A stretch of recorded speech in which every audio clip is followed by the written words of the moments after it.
자, 오늘 시장 전반적으로 브리핑 통해서 한번 읽어보도록 할 텐데요. 오늘 이렇게 메모리 반도체가 급등할 수 있었던 수많은 이유가 있는데 일단 마이크론이 앞서서 좀 끌어줬습니다.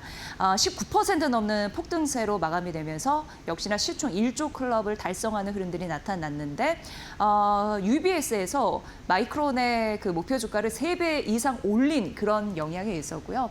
오늘 아시다시피 삼성릭스 레버리지 ETF 출시가 됐는데 인기가 굉장히 굉장히 뜨겁다 이런 현상들 나타나고 있는 상황입니다. 그러면서 오늘 이 투톱이 우리 시장을 이끌어가면서 코스피가 3~4%대 강세 힘을 보이고 있는 그런 상황이고요. 미래에셋증권이 삼성 하이닉스에 대해서 오늘 아침에 리포트를 내놨는데 55만 원으로 목표 주가를 올려잡았고 기존 대비해서 15% 눈높이를 좀 높였습니다. 머니코드 시간에 삼성전자, SK 하이닉스의 방향에 대해서 꾸준히 얘기를 해드리고 있는데요. 일단 미래에셋증권 같은 경우에는 이렇게 지금 추가적으로 상승할 수 있는 여력에 대해서 언급을 했더라고요. 삼성전자 같은 경우에는 최대 캐파 기반의 호황을 가장 잘 누릴 수 있는 그런 기업이다라고 언급을 했는데 최첨단 어떻게 보면 제품이라고 할 수 있겠습니다. HM4 그리고 소캠2 이런 부분도 이미 성능과 수요를 확보한 그런 모습이 나타나고 있는 상황이고 국내적으로 봤을 때도 기업용 SSD와 그리고 HBM의 내재화 가능성 이런 부분도 독보적이다 이렇게 언급을 했습니다. 그리고 삼성전자와 SK하이닉스 리포트를 보시면 내년 밸류에이션에 대한 고민을 시작을 해야 된다라고 언급을 하고 있는데 일단 삼성전자 같은 경우에는 올해 371조, 내년 500조 원 정도 영업이익이 추정되고 있고요. 그리고 주주환원 정책 이런 부분을 봤을 때 연말 3차년 주주환원이 기대가 된다라고 언급을 했습니다. 다음 페이지 넘어가면 이제 SK하이닉스입니다. 오늘 SK하이닉스의 강세를 고스란히 느끼면서 코스피 90개 정도의 종목이 오르고 대부분 800개 종목이 떨어지는데도 불구하고 코스피가 강한 이유는 삼성전자와 바로 이 SK하이닉스 덕분이 아닐까 싶은데요. 지금 목표 주가 미래에셋증권에서 올려잡았습니다. 380만 원으로 올려잡았고 기존 대비해서 20% 가깝게 상향된 거고요. 장기 계약 이런 부분, LTA 이런 부분이 실적 개선을 이끄는 건데 사실 마이크론도 그렇고 삼성, SK 하이닉스도 마찬가지고 메모리 기업 같은 경우에 예전엔 시클리컬, 경기 민감 굉장히 타는 그런 기업으로 언급됐으나 이제는 구조적인 고수익 사업이라고 인식했다라는 거에 굉장히 큰 상징적인 의미가 있겠습니다. 그런 부분이 장기 계약 이런 부분이 또 밑받침되는 거고요. HBM 관련해서 고객사가 다변화되면서 긍정적인 패턴을 읽을 수가 있다라고 언급이 되고 있고 중요한 게 빅테크 쪽에서 주문이 많이 밀려들어다 보니까 수주 증가의 속도가 캐펙스, 설비 투자의 증가의 속도를 추월하고 있다. 이거는 시장의 그 원칙상 굉장히 메모리 업체들에게는 중요하고 그리고 굉장히 탄력적으로 움직일 수 있는 그런 관건이기 때문에 이런 부분이 있다라고 말씀드리고 영업이익 추정치 보면 올해 290조 그리고 내년에 420조까지 튀어오를 가능성이 있다고 하면서 SK하이닉스 목표 주가 상향했습니다. 자기 자본 이율이 굉장히 높거든요. 그런데 아직도 주가의 가치는 저평가돼 있다 하면서 PBR 기준을 제시했는데 삼전닉스 시대 이런 부분이 확실히 코스피를 이끌고 있는 주역이다. 오늘 이 한 문장으로 정리가 될 것 같습니다. 오늘 코스피가 8,300선 넘어섰고요. 장중에 8,400선 위까지 올라가기도 했습니다. 그런데 지수가 이렇게 오를 때 증권주도 함께 오르는 법인데 사실 최근에 증권주가 주가의 흐름을 봤을 때 탄력적이지는 못했습니다. 그래서 앞으로 증권주는 어떻게 봐야 될지 이 포인트를 좀 잡아봤습니다. 오늘 아침에 DB증권에서는요. 증권주 비중 확대해야 된다라고 언급을 했습니다. 왜냐하면 투자자들의 투자 심리가 굉장히 뜨거워지면서 거래 대금이 많이 붙고 있는 상황이거든요. 예를 들어서 올해 연간으로 했을 때 일평균 거래 대금, 증권주에게는 굉장히 중요한 그런 부분인데 이거를 상향 조정했습니다. DB증권에서. 그러면서 이 기존 대비해서 거의 30% 추가적으로 올리면서 거래 대금 60조 원 정도 상향 조정을 했거든요. 근데 여러 가지 이유가 있습니다. 오늘 삼전닉스 레버리지 ETF도 터졌다 이런 기사 제목도 많이 올라오고 있는데 오늘 반도체 레버리지 브로커리지 ETF 출시 날이기도 하고요. 그리고 국민 성장 펀드 머니코드에서 많이 언급해드린 바가 있는데 코스닥 부양 기대감 이런 부분도 시장 한 축에 자리 잡고 있습니다. 1분기 넘어서 2분기 같은 경우에도 실적은 지속적으로 좋아질 가능성. 오늘 삼전 그리고 SK 하이닉스가 튄 이유 여기서도 우리가 볼 수 있고요. 이렇게 되면 증권주 입장에서는 2분기 실적에 대한 기대감이 있을 수 있는데 1분기는 사실 피크 아웃에 대한 우려감 이런 부분에 주가를 좀 떨어뜨리는 흐름들이 있었잖아요. 그런데 2분기 실적이 개선되면서 브로커리지, 이자 손익 그리고 트레이딩 이런 부분이 긍정적일 것이다라고 DB증권에서는 분석을 했습니다. 게다가 미국 이란 전쟁이 이제 조금 더 완화가 된다면 국채 금리가 떨어지면서 그동안 우려됐던 리스크가 풀릴 것이다. 그런 가능성, 그런 부분으로 증권주 비중 확대해야 된다라는 언급이었습니다. 그런데 시장에서는 증권주에 대해서 의견이 좀 엇갈리고 있습니다. 오랫동안 이 증권업계에서 증권과 보험을 커버하신 분이 있는데요. 그분이 오늘 또 리포트를 썼습니다. 직접 연결해서 증권주 그리고 앞으로 좀 눈여겨볼 수 있는 보험, 그런 관련주가 있을지 한번 여쭤보도록 하겠습니다. 이 리포트를 직접 쓴 대신증권의 박혜진 연구원을 연결해 보도록 하겠습니다. 박혜진 연구원님 안녕하십니까? 네, 안녕하세요. 대신증권 박희진입니다. 네, 오늘 리포트 아주 잘 봤습니다. 최근에 오늘도 그렇고요. 코스피가 8천 장중에 400 그리고 지금 한 8,300선까지 넘어가면서 또 한 번 사상 최고치를 썼습니다. 그럼에도 불구하고 증권주의 분위기는 그렇게 좋지는 않은 듯합니다. 약간 아쉽죠? 어떻게 분석하고 계신지 좀 듣고 싶습니다. 이제 원래 올해 초만 보더라도 사실은 이제 코스피 지수 대비해서 증권주가 상당히 아웃퍼폼을 했었습니다. 근데 이제 최근의 흐름을 보면 사실은 뭐 지수나 반도체가 굉장히 좀 많이 상승함에도 불구하고 이제 증권주가 탄력성을 좀 많이 잃었는데요.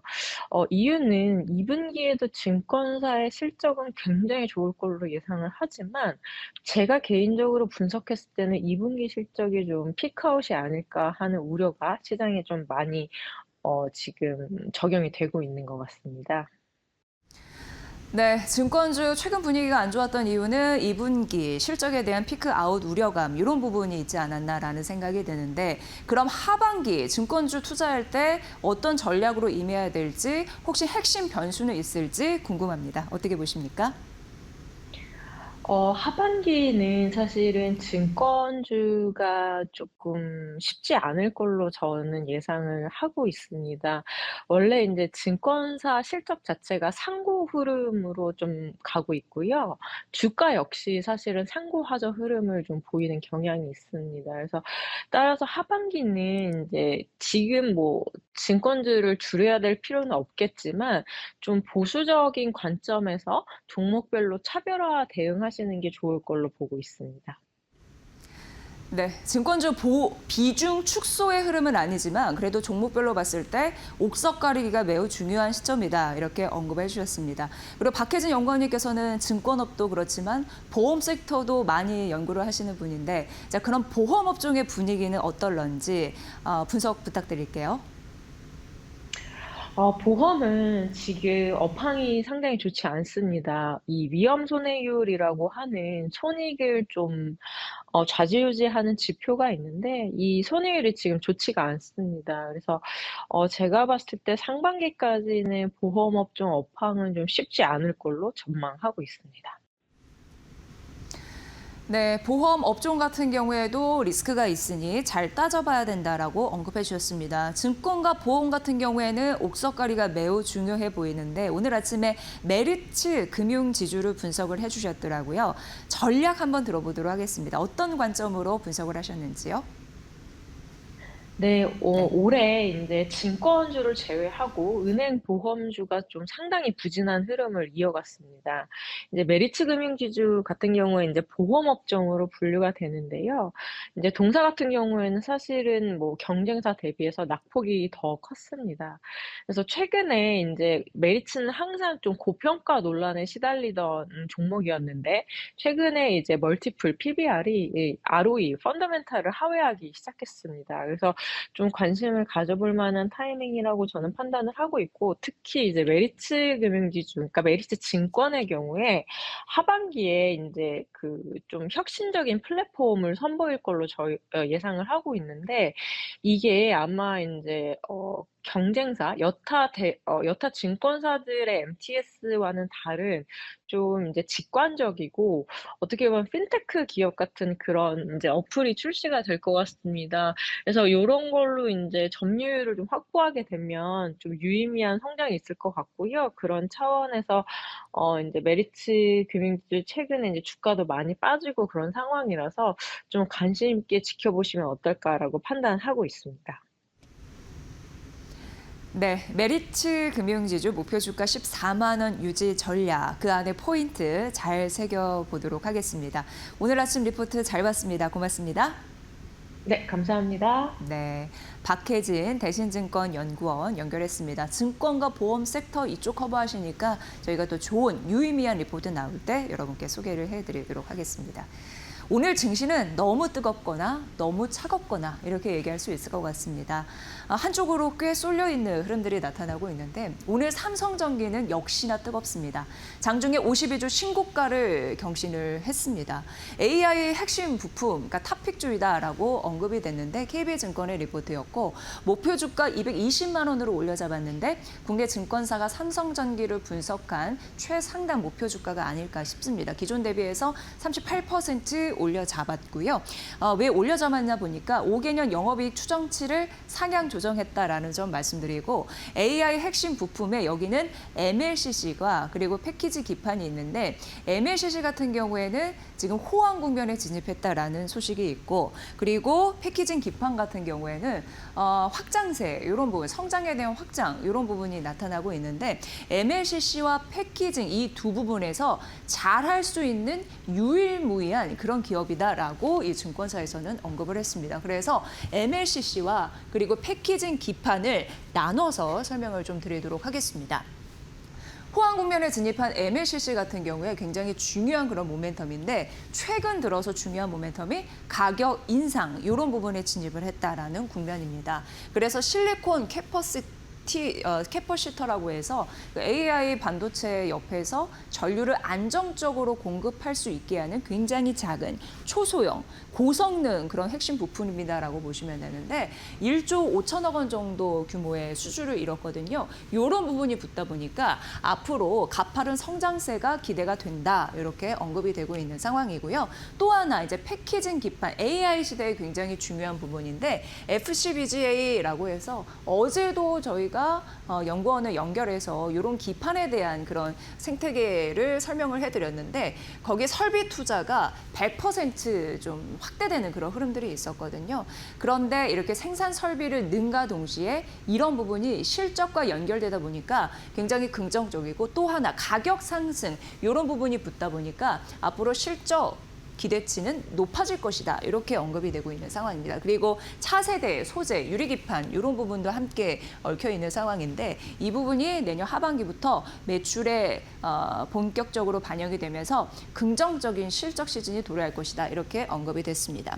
2분기 영업이익 같은 경우에도 우리가 좀 잘 봐야 되는데 1년 사이 거의 90% 넘게 성장할 것으로 예상이 되면서 4천억 원을 돌파할 것으로 예상이 되고 있는 상황이고요. 당연히 MLCC 괜찮고 FCBGA 패키지 기판 그 부분에서 고수익을 거두면서 그리고 GPU랑 그 공급이 조금 더 빠르게 이루어질 것으로 예상되거든요. 그러니까 납품이 빠르게 이루어지면 워낙 하나를 팔아도 고수익 나는 제품이기 때문에 실적에 굉장히 도움이 되겠다. 이렇게 보시면 될 것 같습니다. 삼성전기 오늘 52주 신고가 기록을 했고 목표 주가 220만 원짜리까지 나왔다라는 점 말씀드립니다. 네, 그리고 이제 하나증권인데요. 오늘 KT의 주가를 보시면 22% 넘는 급등세를 보여주면서 상한가 지금 도전하고 있는 상황이거든요. 그런데 이게 양자산업과 좀 맞물려 있는 그런 섹터고 양자산업에 투자할 때는 굉장히 옥석 가리기 좀 잘 하셔야 됩니다. 왜냐하면 양자산업 같은 경우에는 최근 뭐 주도주도 그렇고 후발주자도 그렇고 이게 좀 혼재돼서 가고 있는 그런 모습이거든요. 그래서 하나증권에서는 양자산업 투자를 하려면 주도주의 포커스를 맞춰서 잘 투자를 해야 된다. 이렇게 언급을 했습니다. 그리고 중요한 건 트럼프 행정부가 지금 밀어주고 있거든요. 무슨 얘기냐면 정책적인 자금을 이쪽으로 쏟고 있습니다. 양자 산업에 20억 달러 지원을 하겠다라고 발표를 이미 했고요. IBM이나 D-Wave나 리게티 9개 업체에 여기가 이제 지분 참여를 하게 되면은 거기에 이제 보조금을 주는 형태로 지원을 하겠다라는 부분인데 중국도 양자 산업 굉장히 국책 사업으로 전략 사업으로 생각하고 지금 투자를 하고 있습니다. 그러니까 미국이 이에 질세라 중국을 좀 따라잡기 위해서 그리고 여기를 능가하기 위해서 지금 노력을 한다라고 보시면 될 것 같고요.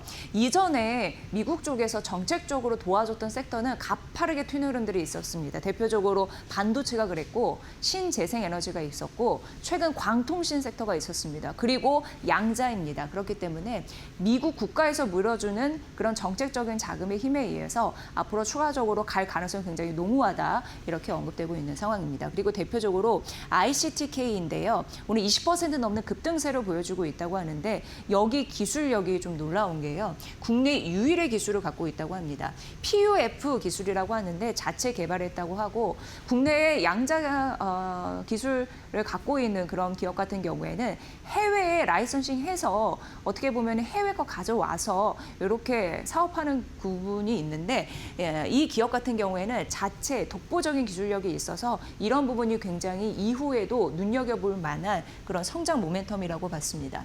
PUF 같은 경우에는 뭐냐면 비번을 쉽게 얘기해서 뭐 입력하고 그런 부분이 아니라 반도체 칩 자체적으로 고유 지문이 있다라고 보시면 됩니다. 그래서 칩마다 고유의 지문이 있어서 해킹이 쉽지는 않겠죠. 그런 자체적인 독보적인 경쟁력이 있는 기술이 있다라고 얘기를 했고 그리고 중요한 게 글로벌 빅테크 주요 단말기에 양자 보안 칩을 공급했다. 이런 레퍼런스를 확보를 했습니다. 그래서 글로벌 빅테크 같은 기업들도 기존의 강자들한테 주문을 넣는 것이 아니라 국내 기업인 ICTK에게 주문을 넣었다. 이게 굉장히 유의미한 레퍼런스를 확보한 것이다. 이렇게 얘기를 했습니다. 그러니까 결국 ICTK 같은 경우에는 기술력도 독보적이고 레퍼런스도 확보하다 보니까 앞으로 빅테크 수주의 열을 가할 수 있다. 그러니까 고객사가 확장될 가능성이 있다라고 언급이 됐고요. 이렇게 따지면 국내 경쟁사와 기술과 실적에서 크게 벌어질 가능성이 있다라고 합니다. 그래서 이런 관련 이슈 나오면서 긍정적인 오늘 주가 흐름이 만들어지지 않나. 그러니까 여기도 역시 온탕에 해당된다라고 언급해드리겠습니다. 네, IM증권인데요. 이제 조선주 잘 보셔야 되는데 어제 발표가 났습니다. 국방부에서 대한민국의 핵 추진 잠수함 개발 계획을 발표했습니다. 그리고 그 이름이 장보고 N이 되겠습니다. 이 장보고 N 같은 경우에는 이제 핵 추진 잠수함 5개의 원칙을 가지고 이제 사업을 하겠다라고 국민들에게 알려준 것과 다름이 없고요. 이게 5개의 원칙이 되겠습니다. 첫 번째는 핵 연료 이런 부분으로 봤을 때 전홍주 우라늄을 기반으로 사용할 것이라고 명시가 됐고요. 그리고 잦은 교체를 피하기 위해서 장주기 운전이 가능할 수 있게 개발을 하겠다. 이런 부분이 1대 원칙입니다. 두 번째는 국내 개발 건조 원칙인데 전력 여러 가지 뭐 에너지 인프라 이런 부분을 위해서 국내에서 만들 것을 원칙으로 한다라는 부분입니다. 그리고 세 번째는 우리나라 기술을 활용해야겠죠. 그래서 국내 민간의 원자력, 조선 기술을 활용하겠다라는 부분입니다. 그리고 중요한 게 배를 그러니까 핵 추진 잠수함을 만들기 위해서 여러 가지 과정이 있습니다. 대표적으로 설계, 건조, 운용, 정비, 핵 연료 관리, 해체 이 전 과정을 가지고 총수명 주기 관리 체계를 구축하겠다라는 것이 네 번째 대원칙이었고요. 마지막으로 봤을 때 2030년대 중반에 일본함을 진수는 이제 물에 이제 배를 띄우는 거고 2030년대 후반 전력하겠다라고 해서 2030년대 중반에 진수하겠다로는 이런 당찬 포부까지 밝혔으니까 이런 부분 좀 보시고요. 다음 페이지 만나보도록 하겠습니다.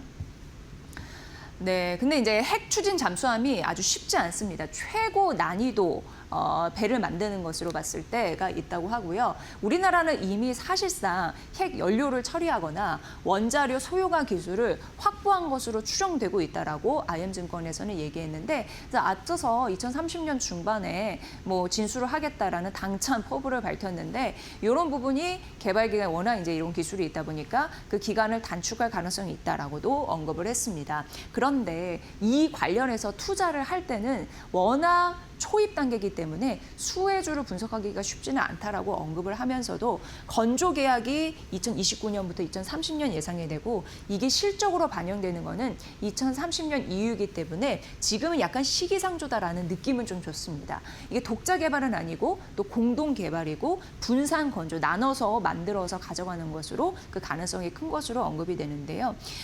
그럼에도 불구하고 장보고 이런 N 그게 프로젝트 명이라고 말씀드렸는데 건조할 때 굉장히 값이 나갑니다. 척당 2조 원 이상이 전망되고 있는 상황이고 건조 계약에서 뭐 착공까지 3년에서 5년 이상 걸리고 그래서 이제 단기 실적 영향은 제한적이지만 그래도 우리가 볼 두 가지 포인트가 있는 게 하나오션과 HD 현대중공업이라고 언급을 했습니다.